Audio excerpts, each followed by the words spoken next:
Bom dia, turma. Espero que todos estejam bem. Vocês estão recebendo um vídeo com somente a minha voz, porque eu estou com um problema aqui na imagem, está travando. E como eu precisava enviar esse videozinho de revisão para vocês, eu espero nos próximos vídeos, então, estar enviando aí um vídeo com a minha imagem, tá certo? Sobre o que nós vamos falar? Vocês receberam material aí falando sobre as chamadas escolas helenísticas. E, especificamente, o que foi esse período helenístico, professora? A gente chama de período helenístico aquele período que vai ser pós-Sócrates. A gente tem um período pré-Sócrates, aí a gente tem ali o período socrático e depois um período pós-Sócrates, certo? Dos filósofos Sócrates, Platão, Aristóteles.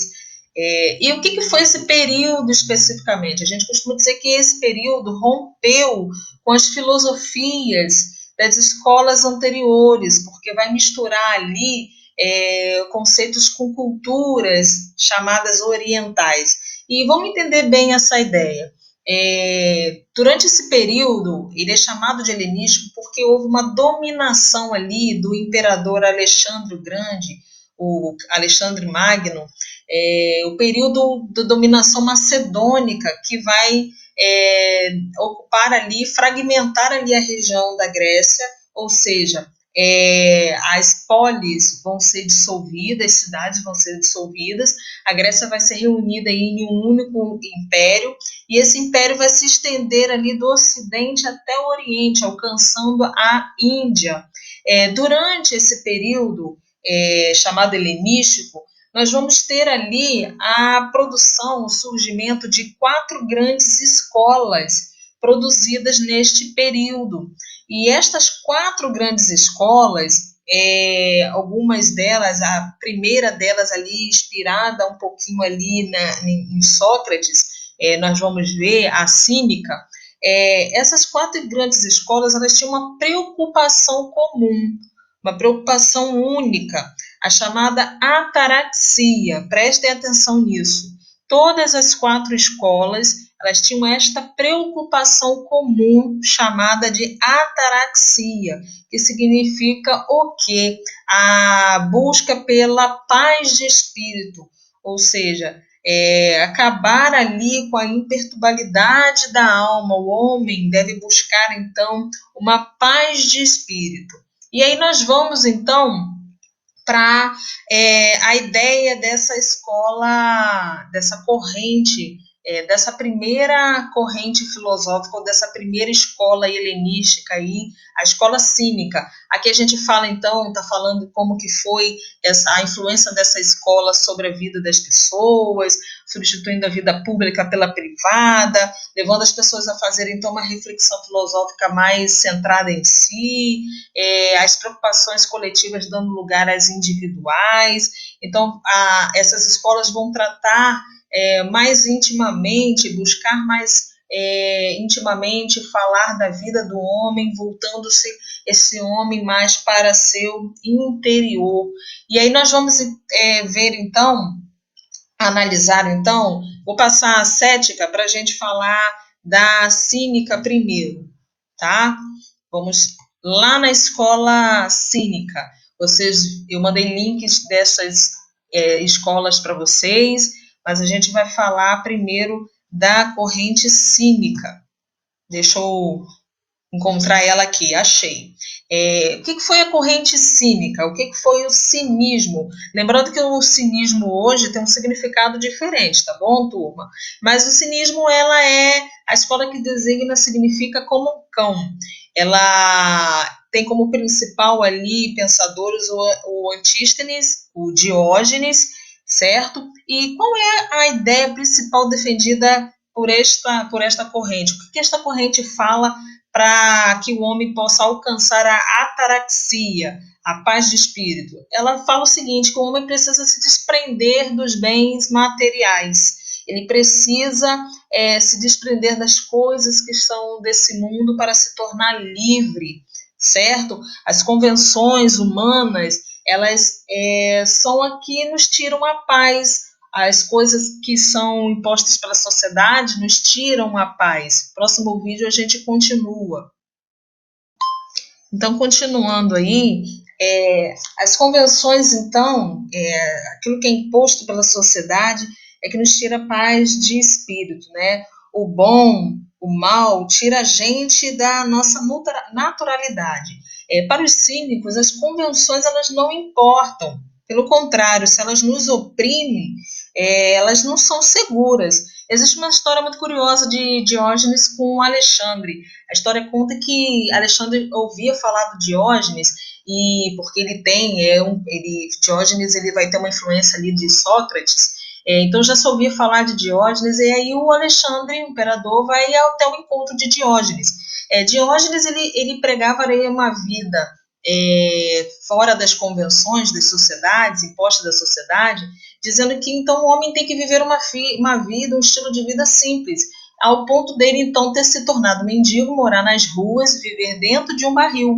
E aí a história conta então que ele, tomando banho, banhando-se dentro do seu barril, Alexandre o Grande chega, pergunta para ele o seguinte: Diógenes, peça que eu lhe darei, o que você pedir eu lhe darei. E aí a história conta que ele balança a mão assim, pedindo a Alexandre para sair da frente e fala: a única coisa que eu quero é o meu sol, dê-me o sol.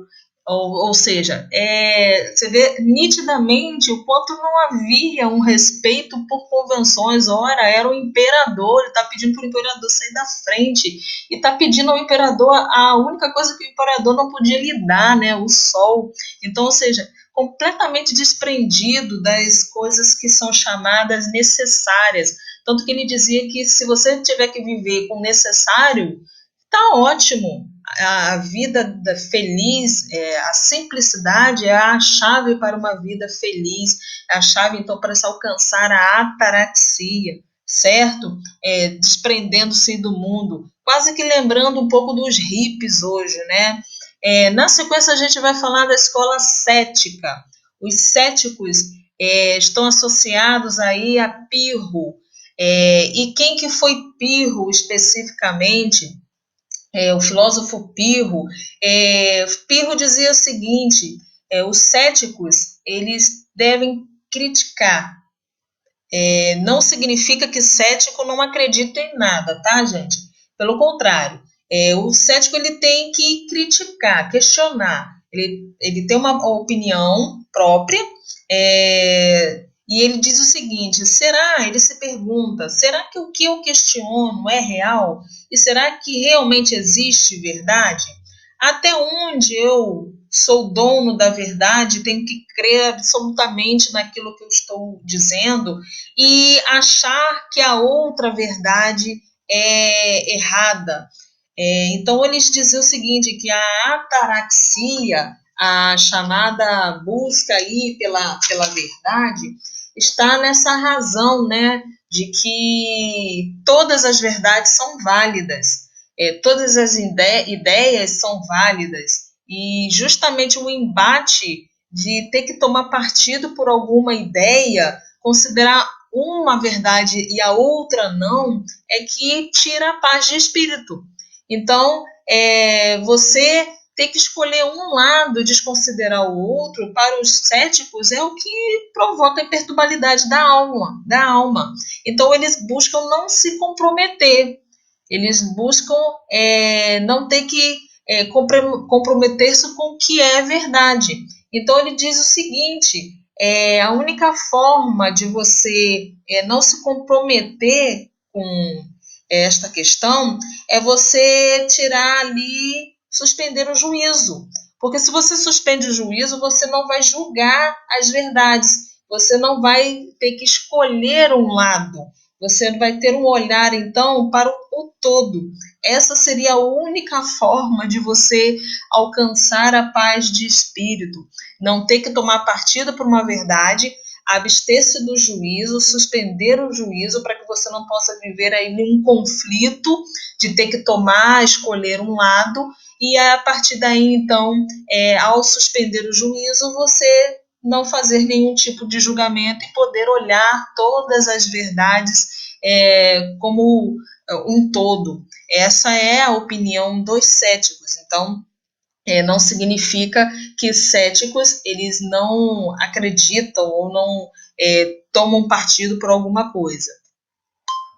Vamos falar agora então da escola epicurista ou epicurismo, fundada por Epicuro de Samos, que dizia então que a ataraxia, que a busca pela felicidade, ou seja, a busca pela uma paz de espírito, está ligada à felicidade alcançada pelo prazer. Ele dizia o seguinte: negar o prazer é uma violência à alma. O prazer faz parte do ser humano, ele não pode ser negado. Ele precisa ser suportável, não abusivo. É isso que Epicuro fala. Ele diz que esse prazer ele precisa ser um prazer simples. E essa simplicidade seria o quê? Seria comer, beber, conversar, rir, ter amigos, aproveitar o mínimo para você então alcançar a ataraxia. Essa é a única forma usada para o prazer. A escola epicúrea vai ser a única que vai associar a felicidade ao prazer, as outras escolas não, certo? Ele dizia que tem que ser um prazer moderado, equilibrado, sem muitos exageros. Então, ele fala desses prazeres aí, vinho, amor, o debate intelectual, não pode ser de forma exagerada, o indivíduo precisa então buscar o prazer de forma correta e moderada, tá? Causar toda a aponia, afastar-se de tudo aquilo que traz dor, aflição, privação, e dar lugar, dar espaço então ao prazer, a paz, a ataraxia, a busca pelo prazer do espírito. Você vai ver então, logo na sequência do epicurismo, a última escola aí, vamos voltar para a gente ver a última escola helenística, extremamente importante, que ela vai ser considerada aí uma das escolas que vai influenciar, deixa eu voltar ali, vai influenciar a posteridade, outras escolas que virão depois, certo? Andando um pouquinho, o estoicismo vai ser a única escola associada à influência, à escola da coragem. Voltando aqui, deixa eu mostrar a vocês, vai ser chamada de a escola ligada à coragem. O filósofo Zenão, vão haver outros filósofos, tá? Eles vão dizer o seguinte: nós temos que nós mesmos mudarmos nossas atitudes, temos que aceitar aquilo que a gente não pode mudar. Ele acreditava, então, que as coisas estavam ligadas, uma das escolas aí diferenciadas, que as coisas estavam ligadas ali a uma questão divina, e a gente pode fazer aí um comparativo do estoicismo a uma árvore. A raiz seria o conhecimento, o nosso contato dia a dia, sensível. O tronco seria a nossa lógica, que faz a gente refletir, faz a gente pensar no mundo, a racionalidade. E os frutos seriam, então, o princípio ético. O que significa isso para o estoicismo, para Zenão? Ele dizia que, embora a nossa raiz esteja no mundo físico, ela deve ser raciocinado sobre ele, e devemos entendê-los e vivermos de forma ética neste mundo, ter princípios éticos, desenvolver aí o desenvolvimento físico, tem uma explicação então divina, ao invés da gente contrariar ou não aceitar aquilo que não tem como mudar, como a morte, a velhice, a doença, a gente deve aceitá-la sem modificar. Isso é sabedoria.